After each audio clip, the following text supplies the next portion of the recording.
Hey everybody, and welcome to this episode of Let's Play Final Fantasy XIV.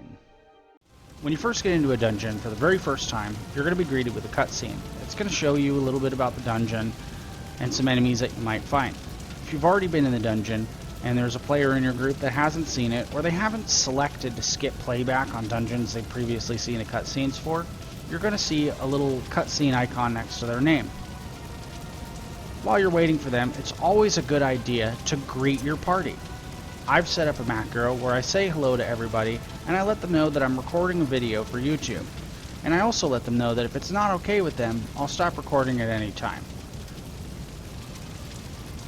If you've never been into a dungeon before, and you don't know the mechanics, if you let your party know, they're usually very happy to tell you any of the mechanics that you need to know in order to prevent the group from wiping.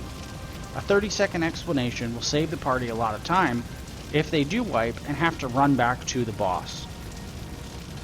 The players on this game overall are very helpful, but one thing that you definitely want to avoid when you're in a party with strangers is trying to tell them how to play their job.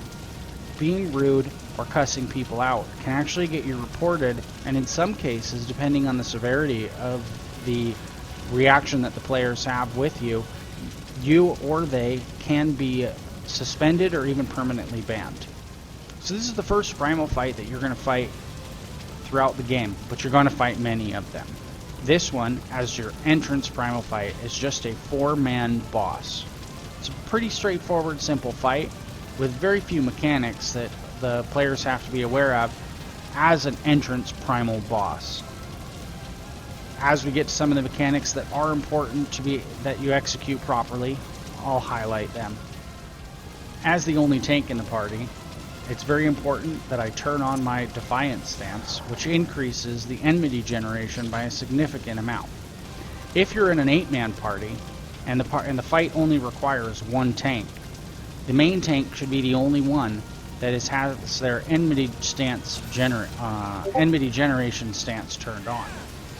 This boss does a frontal breath attack, so you want to make sure he's turned away from your group.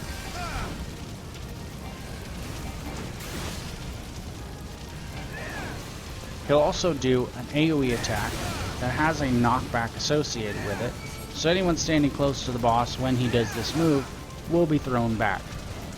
He also has an ability that he puts a patch of fire underneath you that explodes after a couple of seconds. Alex Ford just had the ability put underneath him, and he ran away from it before it did any damage to him. You'll see again, underneath the Bard, the exploding fire attack. Now, when Ifrit says surrender thyself to the fires of judgment, he will spawn an infernal nail behind him. At this point in time, you want to stop attacking Ifrit, and you want to kill the nail.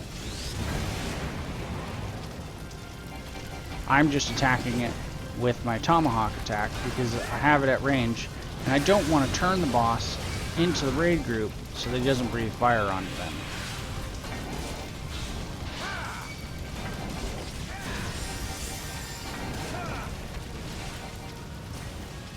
After the nail has been destroyed, there's one mechanic that gets added where he throws fire plumes on the ground that you just have to avoid.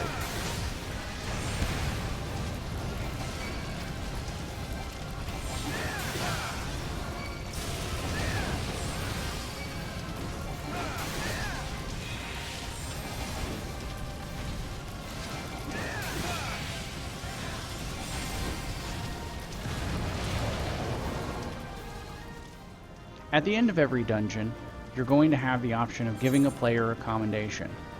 Player commendations are a nice way of telling another player in your party that they did a good job. This was this monk's first time through, so we're going to go ahead and give him player commendation. Thanks again for watching, and I hope you found the information in this video informative. As always, make sure to like, comment, subscribe, and share your favorite videos. And if there's anything that you guys want to see in the future, leave it in the comments below.